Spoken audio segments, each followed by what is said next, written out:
Hello, everyone, and welcome back to another episode of the Impulso podcast. So, today, Janggan and I are joined by Wei Han, our colleague who majored in life science, and we also have special guest Fernando Pinheiro. And today, we're going to talk about the very interesting topic of cryopreservation. Is that the right pronunciation? Yes, I googled it before the podcast. It's correct. Cryopreservation. So, Yeah, but you can Fernando, even be more specific and say human cryopreservation. Did you study that in university?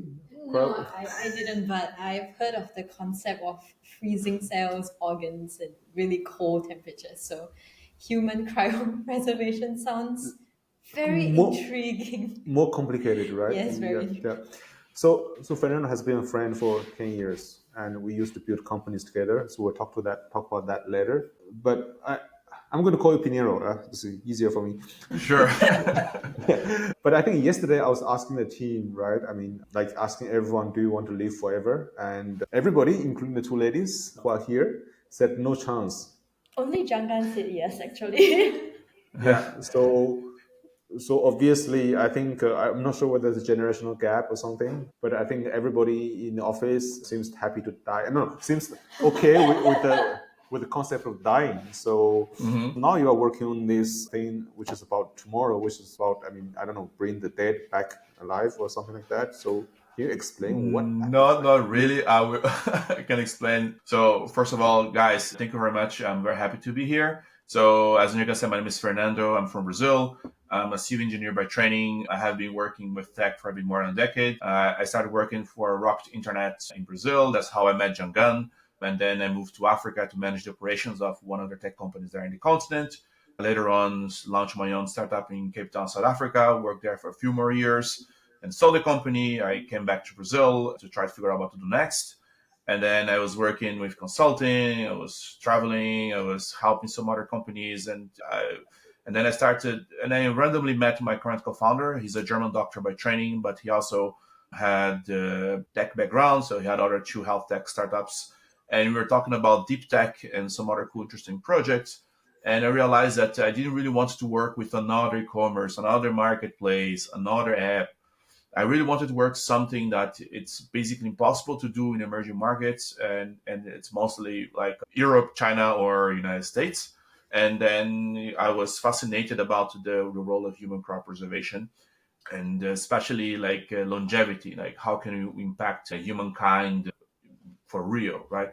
And it just answer your question. Interesting thing is that majority of our members or people that are signed up for cryopreservation is not that they want to live forever. I don't really believe in immortality per se. I think that death is something as normal as being born.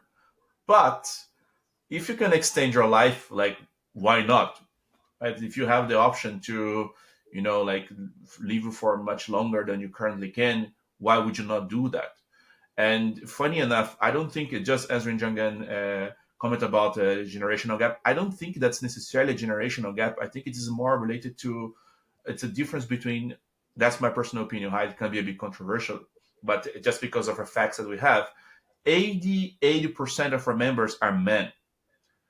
And so, and funny enough, the 12% that are women, most of them are there because their husband or boyfriend or some relative sign up for cryopreservation. I think that we have very few women that actually sign up for themselves. And there is obviously a lot of theories about why this happens, which we can also address later. 76% of the members who are men but who refuse to sign up for their wives, girlfriends, or people they love. Not necessarily. Funny enough, I think there are some of them that they actually don't. And I told them this is a terrible idea. They did sign up, it's true, without telling their loved ones or wives, but because their loved ones are against it, right? So, you're going to be waking up in the future without me or something like that. But in reality, just because of lack of interest, like they do in fact want to sign up the whole family, but sometimes like you cannot force people, right? And they need to take their decisions for themselves.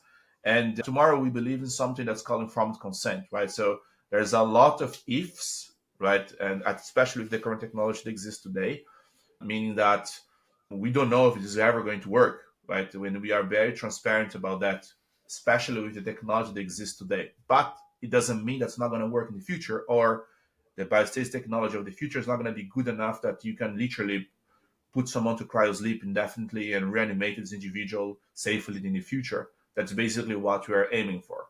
Mm. Uh, and when you talk about, I don't know, I mean, people who do not necessarily want to live forever, but they want to have a chance to extend their life and stuff. I don't know. I mean, I'm not sure whether it's sensitive, but can you walk us through the process of how it works and whether that's industry standard, like you and the other firms which do apply the same technology or similar technology would go through a similar process? And I mean, we touched upon that, but what's the psychology of the people who sign up for it? I mean, is that straightforward? Okay, I'm in and I sign up, and I wait for the time I die, or?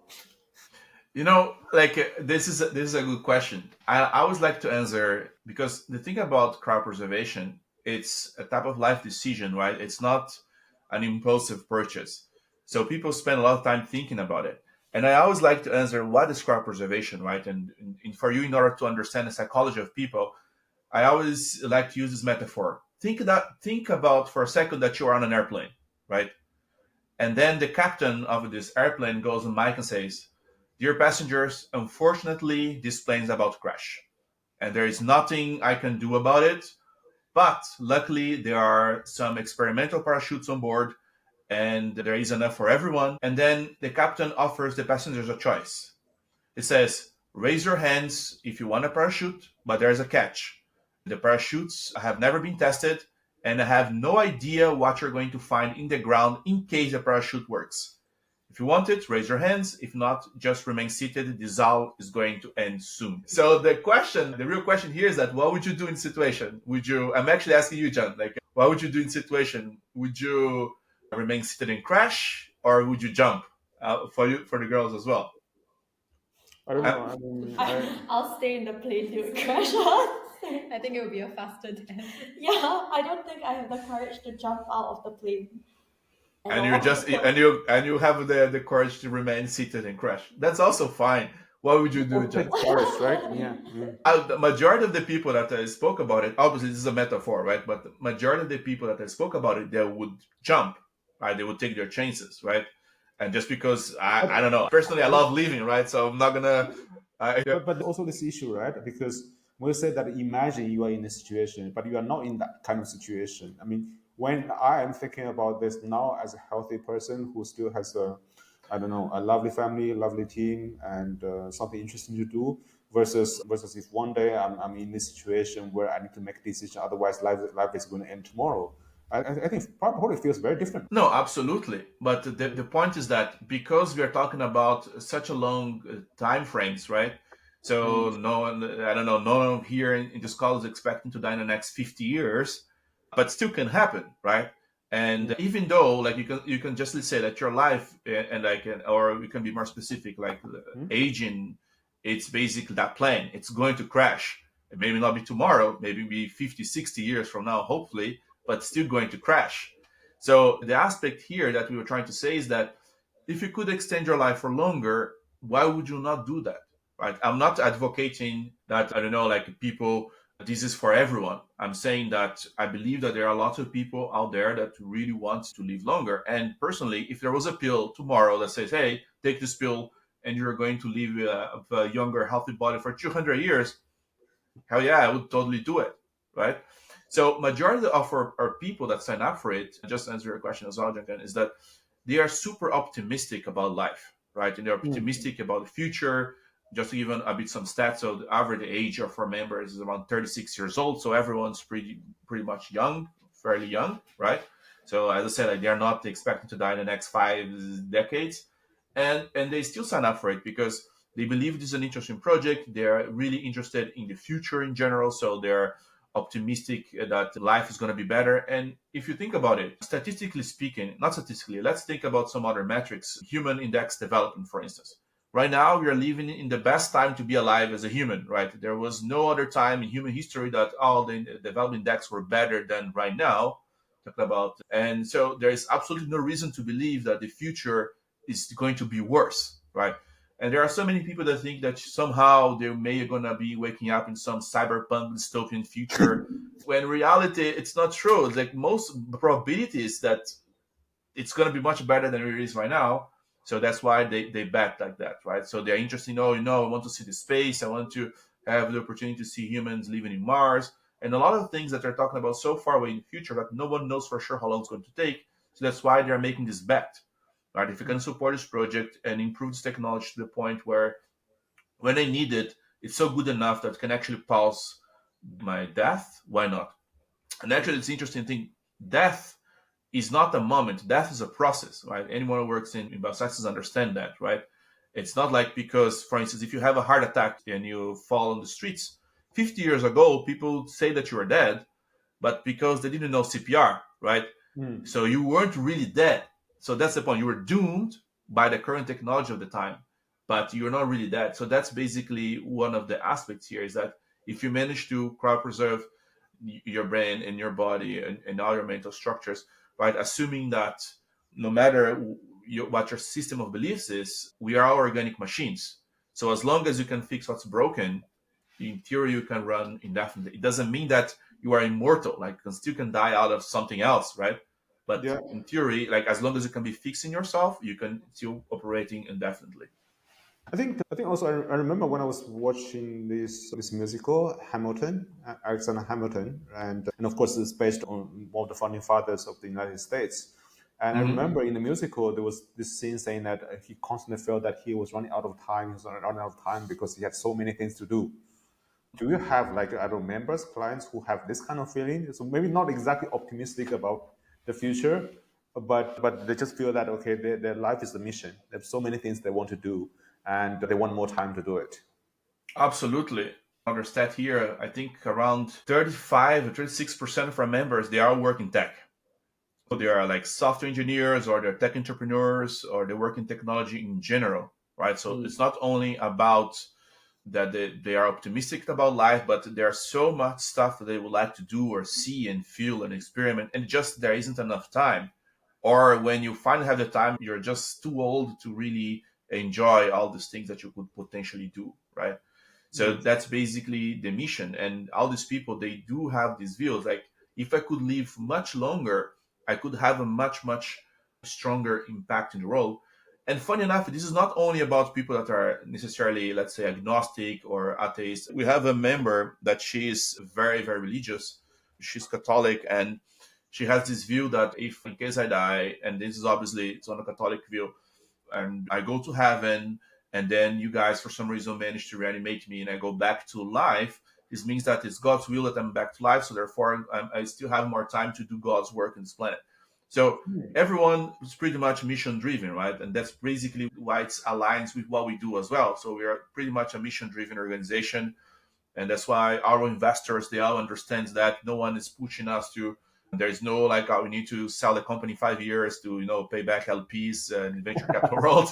Like we don't have that. So that's one of the cool things about working deep tech as well, because the incentives are different and the mission is it's really mission driven, and majority of people that are working with that, they are not financially incentivized. They are most like, obviously, if this works, it's suddenly you have like a multi-billion-dollar business, but this is not really the point. It's like if you can really help people and you can really like help us as a species as a whole, like by the simple fact that you can pause or slow down aging, imagine the impact that this would have in the world. So, do you still want to die, Sabrina and Nguyen? I don't mind. I don't want to live for very long. So it's not that I want to die. I just, if I die, I die. I don't want to preserve my body. Because you don't know what you'll wake up to either. You don't know how long it'll take for the technology to be built, right? But isn't that the exciting thing about that? Maybe you wake up in a total desert and all the humanity have vanished and you are And alone then I there. watch too many dystopian movies. Yeah, I feel like I don't think I'm going to wake up to anything good. So sorry to interrupt you guys. That this is so common. Like the answer that you just gave me, it's one of the most common answers. Normally, women that are not necessarily interested in this topic reply. And I have a theory about it. I think this is a more about like a tribalistic type of thing. Like men, and again, I may be a bit controversial here. Forgive me. Men can be a bit more selfish in that sense, right? So women normally, that's one of the deep conversations I had with some members as well, that the female members of ours, like why more women are not necessarily interested in this topic. And they said that normally they think a lot about not only about themselves, but everyone around them. So like they would not like to wake up in a world where, let's say, their husband, their children, their sisters, siblings, or parents are not around. They just don't see the point. So I think it's probably a way how we are wired. Again, like I don't have data. This is just purely speculative, like theory. But based on the conversation that we had, like this would help to explain why it's interesting so much more to men than to women. I think you've given us a very good explanation of what cryopreservation is and the general sort of demographic of your clients. But I guess you also mentioned that, it's not definitive, right? Like these people are preserved, but there's no guarantee that they would be woken up in 10 years, 50 years. But have there been any recent breakthroughs in technology that you think would help expedite this process in the past maybe 5 or 10 years? So you need to understand that the cryopreservation, the problem right now is more physical than biological, right? So technology itself exists for many, many years. You cryopreserve human eggs, sperm, embryos. Actually, recently I read a case about a lady that she had her embryo preserved for 30 years and there was still a perfectly normal, healthy baby was born, right? The challenge is it's more about how can you perfuse the body and the cells with cryoprotective agents very fast and homogeneously, and how can you cool down fast or can later on warm up fast. And that's basically one of the challenges. Because right now, like, why can you only cryopreserve someone after this person is declared legally dead? It's because if we started to perfuse cryoprotective agents while someone is alive, what happens is that you increase concentrations and the cells, you start basically expelling water out of the cells and injecting cryoprotective agent inside.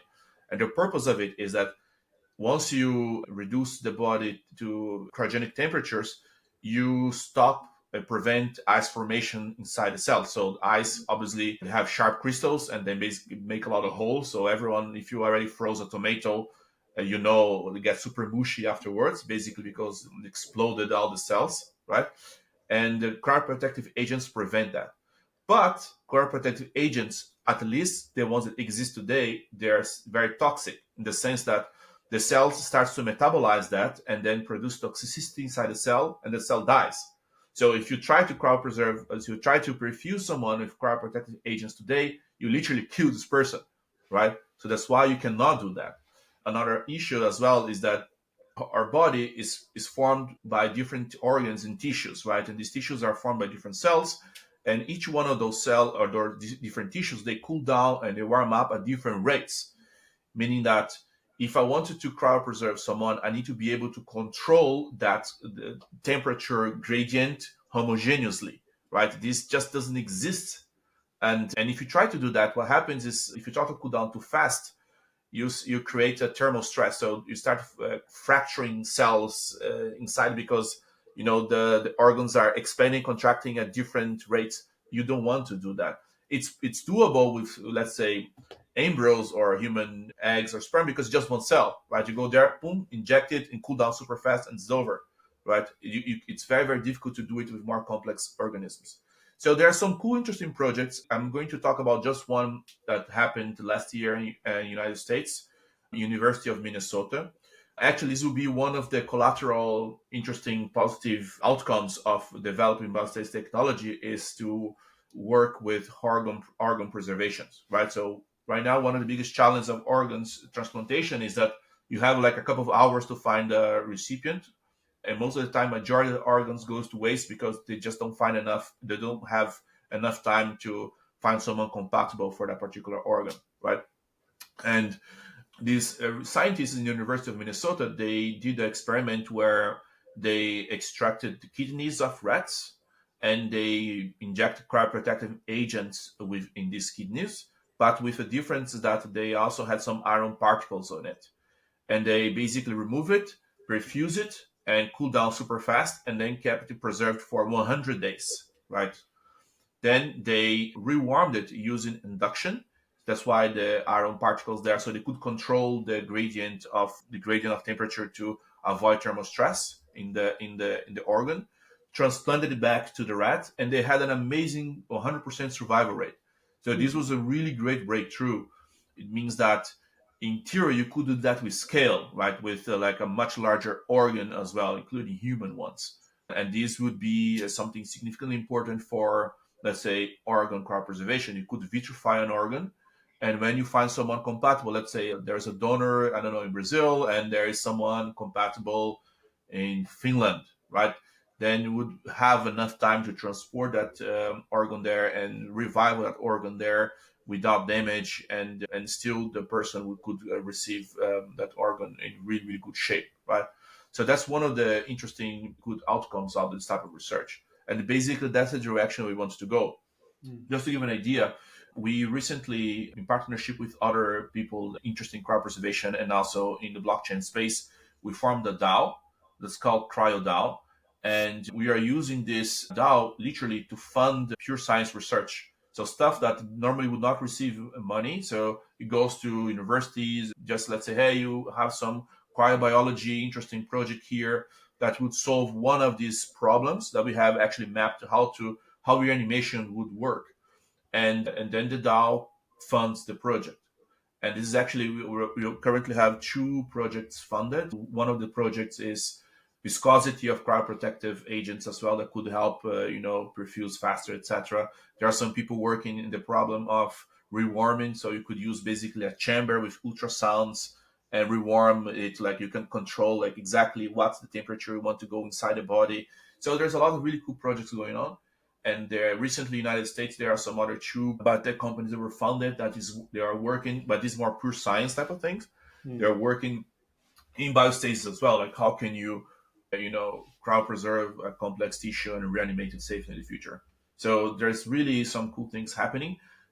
We believe that more money should go to this, just like in longevity field specifically. Let's say, for instance, Sam Altman but he invested almost $200 million in retro biosciences. Actually, I met the founder there in the US, a very nice guy, really cool project.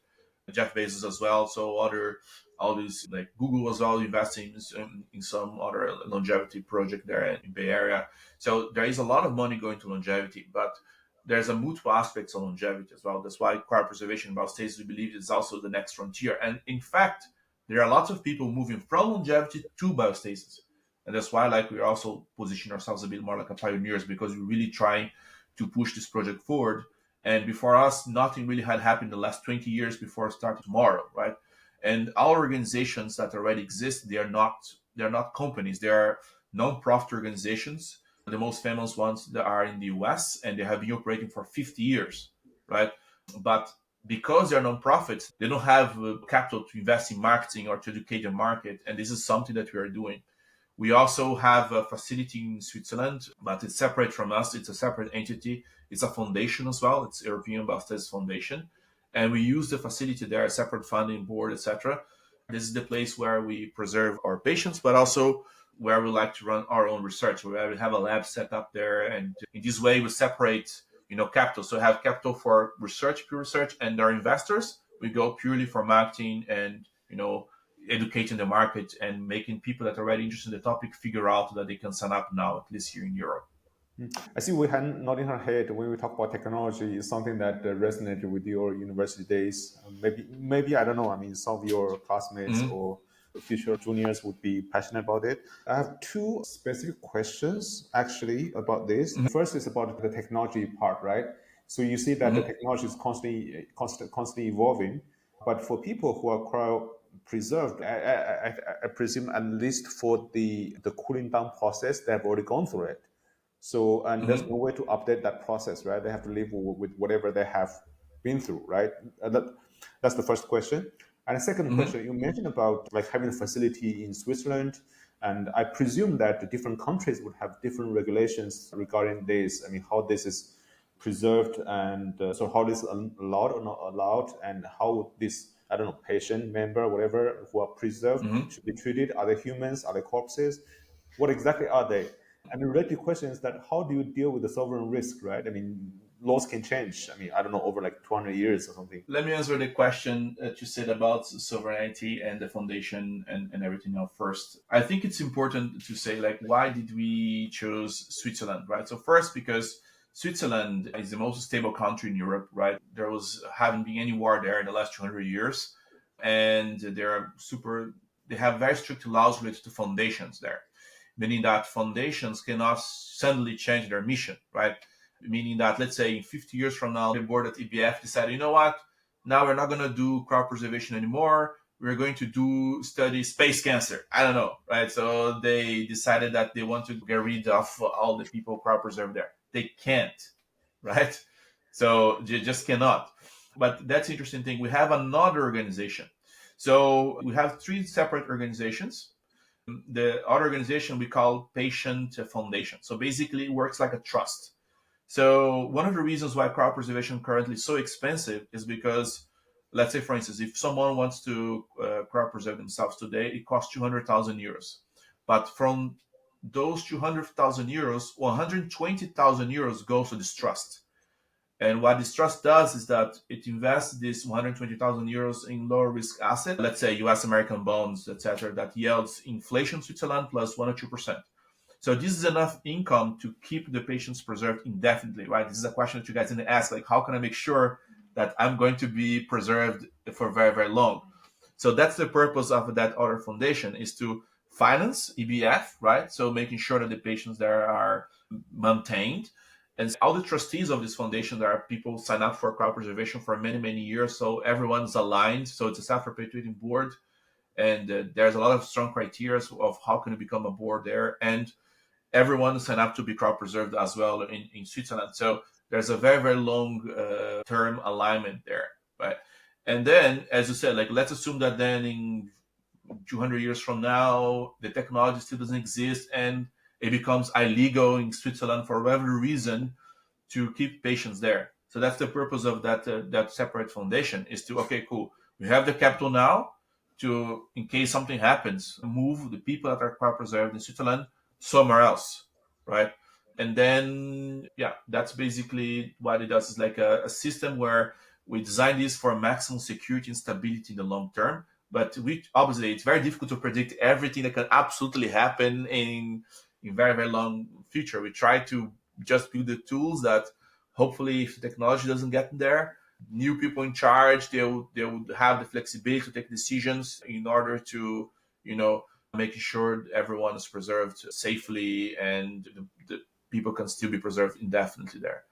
So let's say that if someone is preserved in Switzerland, say, I don't know, Vietnamese passport, and he's preserved in Switzerland, and when he wakes up, and let's assume that the law is still the same, but I don't know, I mean, Vietnam becomes part of whatever, something bigger, and Switzerland is still there. I mean, what would the legal status be? Yeah, so that's an interesting thing, right? Legally speaking, right, when someone is declared legally dead, you cease to be a citizen, right? So your ID is canceled, right? And you lose the rights of every single asset you have.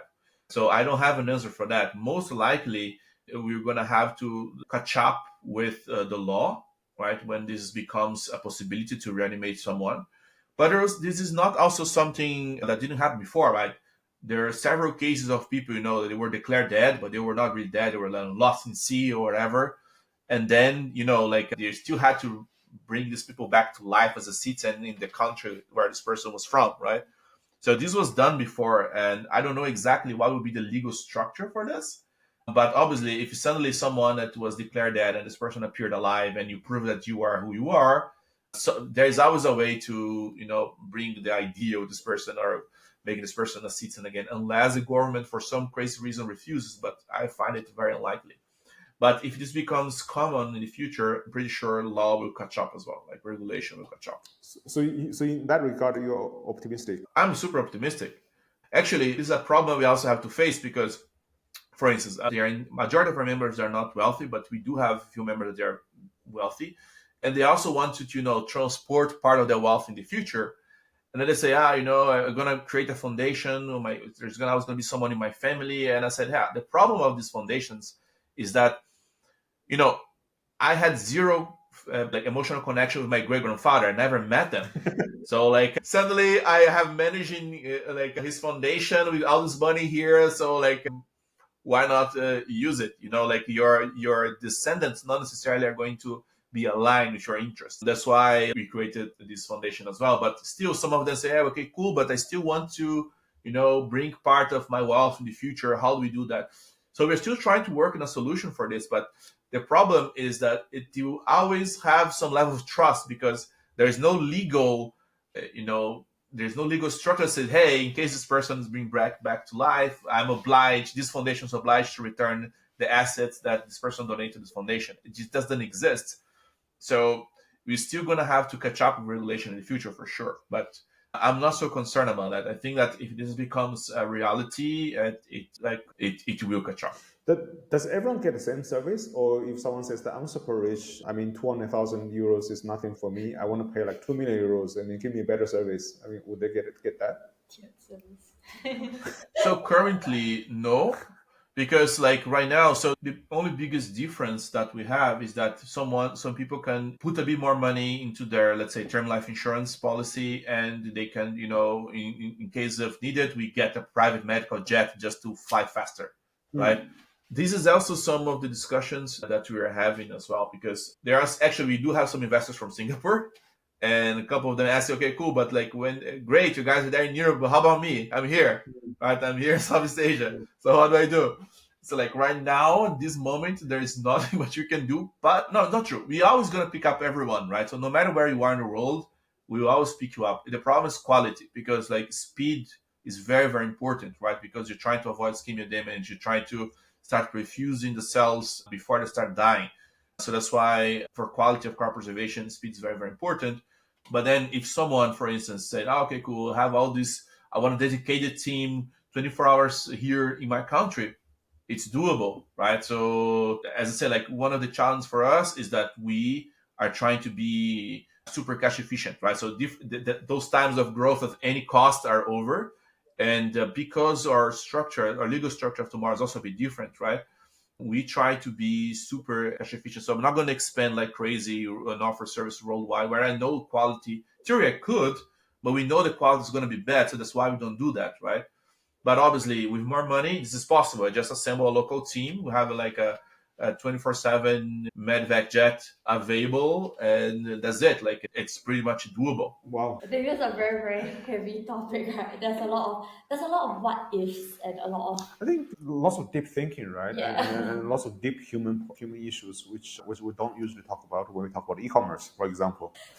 I think it's very, very different from everything we've talked about on the podcast before, right?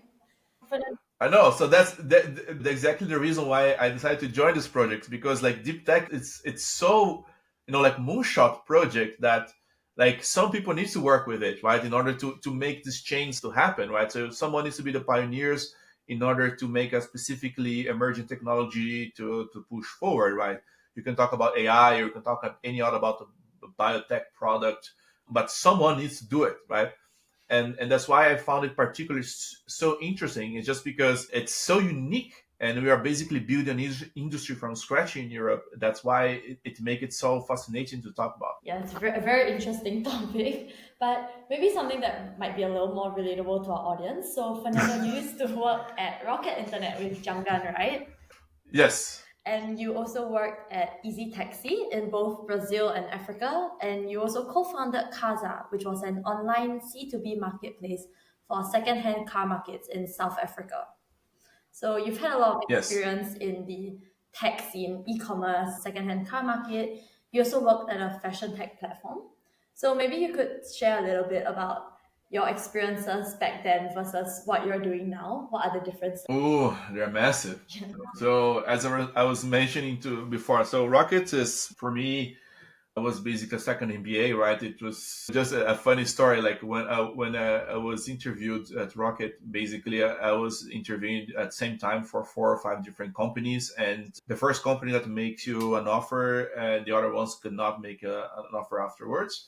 And it was very interesting because I was interviewing Easy Taxi still in the beginning, and they offered me the job like immediately, and I have no clue what Easy Taxi was really about. And the next day, I was flying to another capital in Brazil to launch Easy Taxi there. I was in the company for less than 24 hours, right? So it was a bit crazy, and so it was a really interesting experience in the sense that it's about execution. You need to execute and adapt and move faster. And if you commit a mistake, you need to fix it fast and grow like crazy, right? So I remember that at that time in Brazil, we were opening, I don't know, oh my God, it was we opening like 40 cities in 9 months. So we were like going crazy and going to a city and hiring a city manager and then training the guy and then onboarding taxi drivers, then generate demand and doing some marketing campaigns there on the streets and like and all of that very crazy, super fast.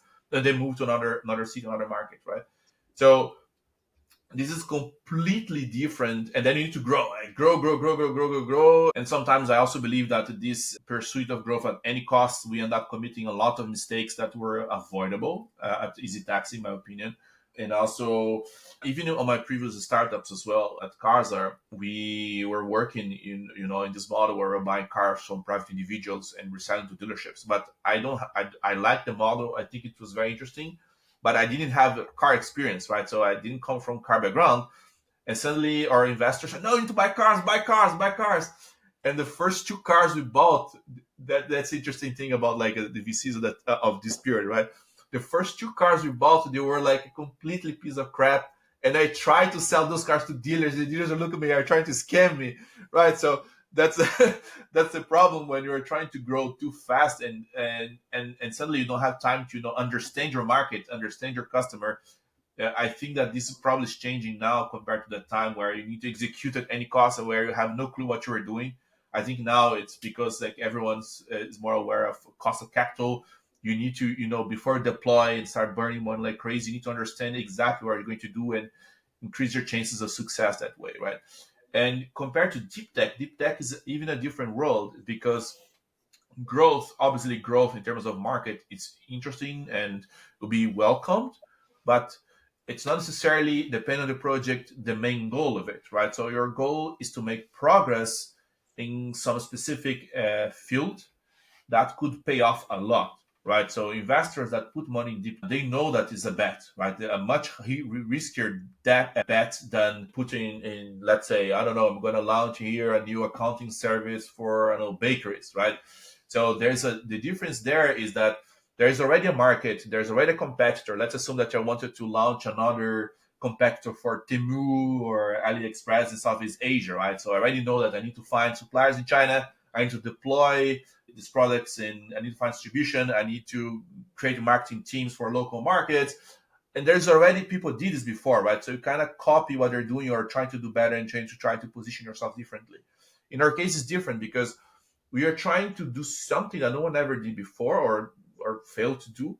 And at the same time, we are trying to build awareness of the people about this topic that you could do that and actually open the landscape of much of further possibilities, right? So let's assume, for instance, if humankind wants to become interplanetary species, we need to live longer. It's a matter. It's just like it's a matter of survival for a species as well, right?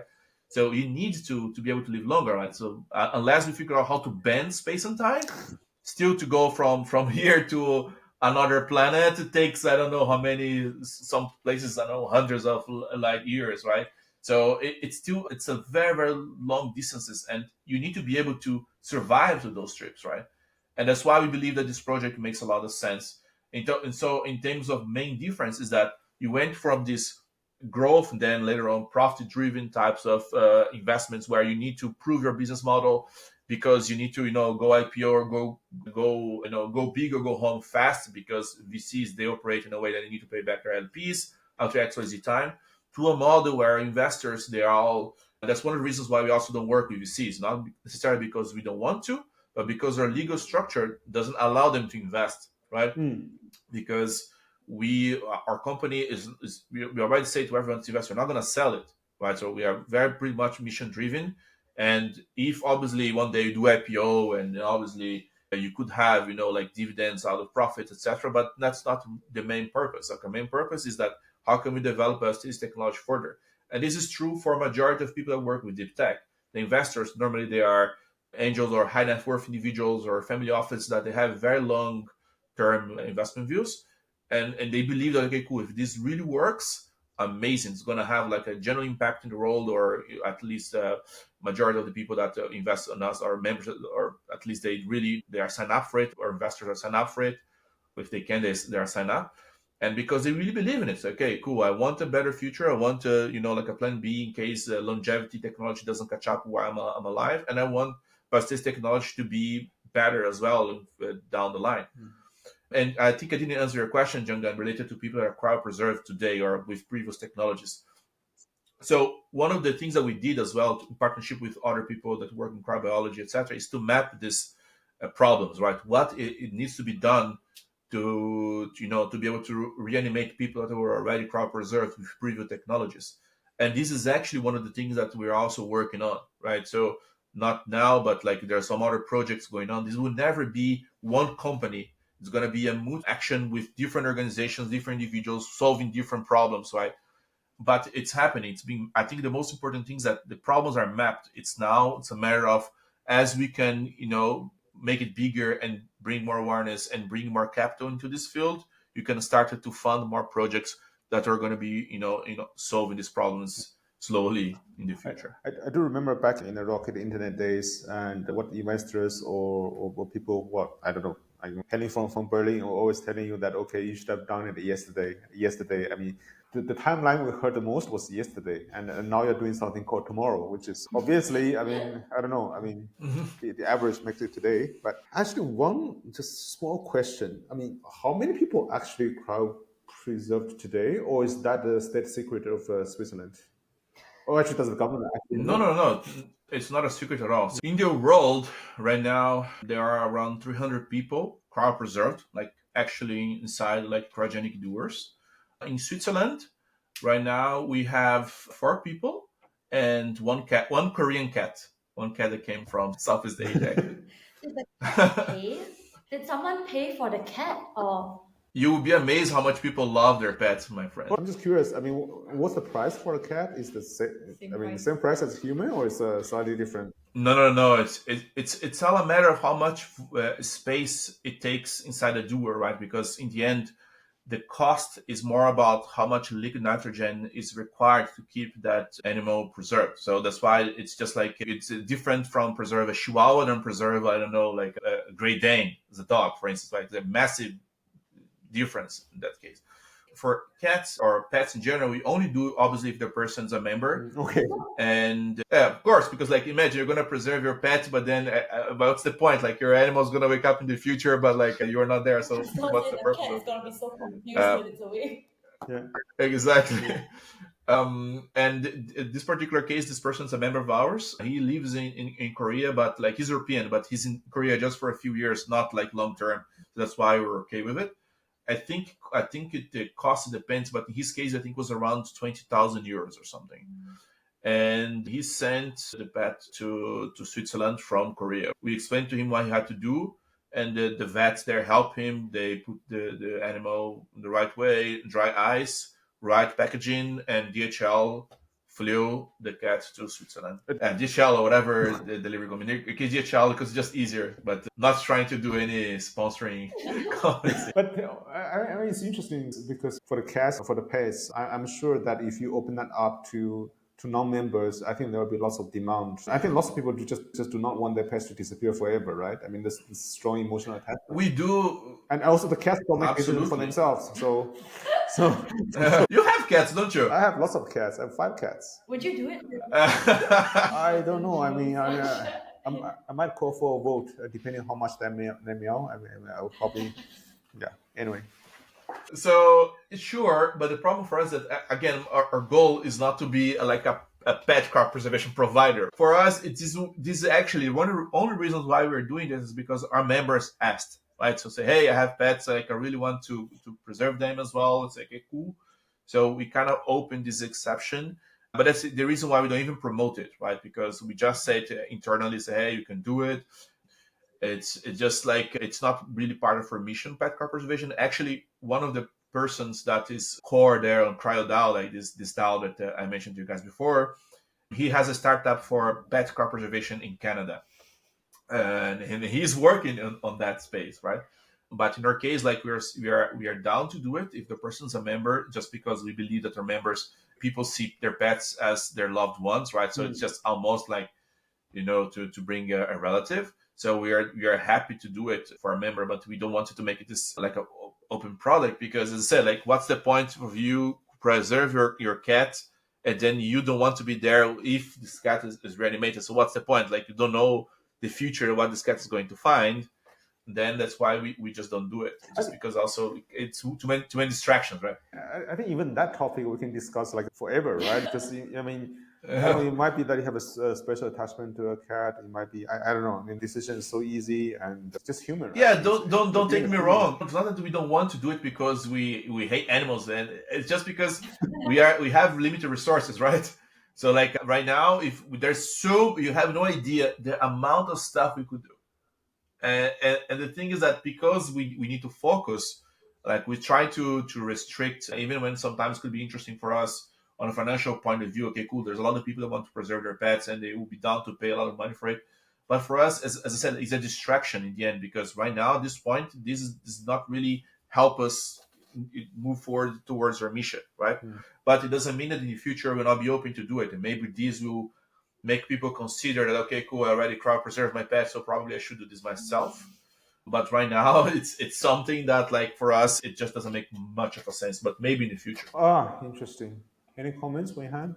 Do you understand better about what you studied, but what you didn't practice? I mean, I'm not saying that you studied cryopreservation, but as a life science or bioscience graduate, how do you feel?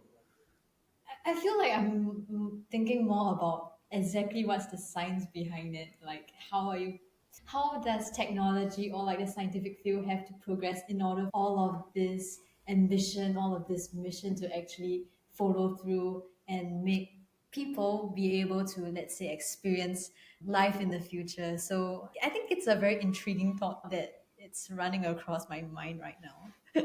So I feel like if you have any more updates with regards to the medical or the scientific side, I would be very interested to know more about it. No, for sure. So, as I said, one of the biggest challenges that we have is toxicity, right? So, how can you create a cryoprotective agent that's as not toxic to human cells? This is actually a project that we are funding, and there wasn't any significant, let's say, technological developments on this particular aspect of cryobiology, which is cryoprotective agents, in the last 20 years, right? So we started funding this because like no one is doing it, and we believe that this is one of the first steps of how can you start with organ preservation. And like in the case of the guys from University of Minnesota, the reason why it worked for them, the toxicity part, is because a rat's kidney is like this, right? So you can like easily perfuse it super fast, and you can cool down fast as well to avoid the cells to metabolize the cryoprotective agent. But this is just one of the aspects. If you want, later on I can send to you like a roadmap that we have. Actually, we're still building more and more technical challenges that you need to overcome in order to first reanimate individuals that were cryopreserved with the past technology, and what can we do to improve technology of biostasis today so we can safely cryopreserve an individual and reanimate it in the future. Yeah, as I said, like, this is a massive topic. We could be spending here hours talking about science behind it, like every single element that you could do to make it work, right? So there's a lot of things there. So that's why there's always gonna have topics to talk about in the future. Funny enough, Jangan, just to tell you, this is the only company I ever worked with where we have constant PR outbound. Means that we don't do PR, we don't look for PR, but we are all the time, journalists contacting us because they saw somewhere and they want to write a story about it. Just because it's history, it's interesting, right? Yep. I think there's also issue the latest edition of Bloomberg Business Week is called the longevity issue, and I have a copy at home which I just acquired last week. I haven't got a chance to read through it, but it is a topic which touches everybody, right? I mean, especially in this uncertain world, as you mentioned, that people are mission driven, etc. And lots of people are optimistic and they want to see how the future is like. What's your plan for tomorrow? I mean, not tomorrow, but the company tomorrow. I mean, this year. And it's just like people are curious, right? But many people don't know about this. I mean, how do people keep updated about the industry if they want to? Okay, so our plans for 2024, we are going to launch in the US. We're going to start first covering California, most likely Bay Area, but whole California, but we're going to be aiming more like Bay Area, LA. One of the reasons because we have people interested from the US, and we, as I said, like everything that's happening in longevity field is happening in the United States mostly, and also a bit here in Europe as well, but a lot of investments happen in the US in that sense. So That's one of the reasons why we're going to launch operations in the country. We're also in the way to look for like a CMO. So in the last few years, I have been running marketing myself, but I'm not a marketer, right? So I'm an ops Okay. person. And I think I reached my limit of what else can I come up with. And we feel like it's time to start bringing more like senior specialized people to start improving our messaging and, like helping us communicate better the topic. And I think that this is most likely the most important plans we have to do is continue to grow, is continue to offer. Well, we're trying to build as well like local teams in some of our countries to improve speed of response. Right now, we have teams in Berlin, Amsterdam, and in Switzerland near Zurich. But we also want to go more to Spain, France, etc. Yeah, I think this is pretty much it, and continue to invest in research. As I said, like our plans are not super. We need to grow to 300 multiple cities and go like crazy. And like, our goal is to be consistent in what we're doing, and continue to grow our members base for sure, and continue to improve the procedures and provide like a good service in parallel while we're pushing our mission forward. I'm sorry, Nung, I think I missed your other question. Sorry. That's fine. I mean, I think just come to Asia more often. I think there are people here who are interested and who are. I just have people around me who feel that they don't have enough time to do whatever they want to do in their life. But it's super common, like, and we do want it. So that's one of the, as I said, like we do have investors from Asia, and they do want us to be there. And now actually one of the reasons we are going to start a new round this year as well.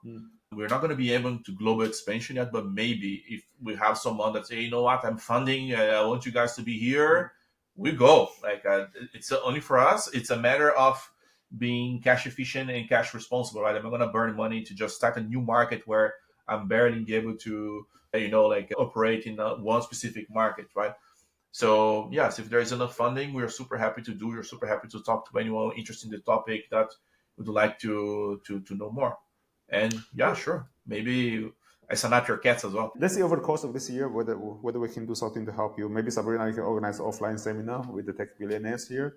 But That would be very interesting. that'd be very interesting. I think there'll be lots of Oh, that. so Really deep topic. yeah, and to know more, I'm sorry because I was answering the other question. You can sign up to our newsletter, right? So tomorrow.bio/insight. We also have a type of a journal where you can sign up where we talk about this topic a lot. There is also Discord channel called the Cryosphere. We don't own this channel. It's just a lot of people interested in the topic. There's like hundreds of people sign up for cryopreservation, or they're called cryocures as well, that are just interested in the topic. So people chat a lot about the topic there. There is the cryonics Reddit group as well, where people can know what's going on. People post stuff there all the time as well. Yeah, I think that join our main list. We're always sending cool stuff that we're doing. We always do a lot of videos as well. So we have our YouTube channel. So you go to just look for Tomorrow Bio in the YouTube. You're going to see a lot of content that we've been producing in video because, as I said, it's a complex topic. So you cannot just do like one, Instagram post. Just people are not going to get it, right? So they need more information. Okay, And yeah, you can. We'll make sure all these links are in the show notes for this one. My very last question: in your opinion, how likely are we living in a computer simulation? Are we right now living a computer simulation? Right now, I mean, this is what Elon Musk believes, right? I mean, what highly likely to be in a computer simulation? Oof. Interesting question. I don't think it's little. I think that our whole experience is a simulation if you think about it, right? So the role that you experience right now is your brain like hallucinating like signals. If this is a computer based and or maybe what we understand as a computer, there's a chance of it. I don't believe why not, right? Like your whole experience is purely like our brain hallucinating everything. So why not? I think there is a fair chance that we are living in some type of simulation. What do you think, Sabrina? Wehan? Do you think we're living in a simulation? I We are. I feel like there are a lot of glitches that cannot be explained. Wehan says that there are lots of glitches in her life that can't be explained. Glitch in the system. Okay, okay.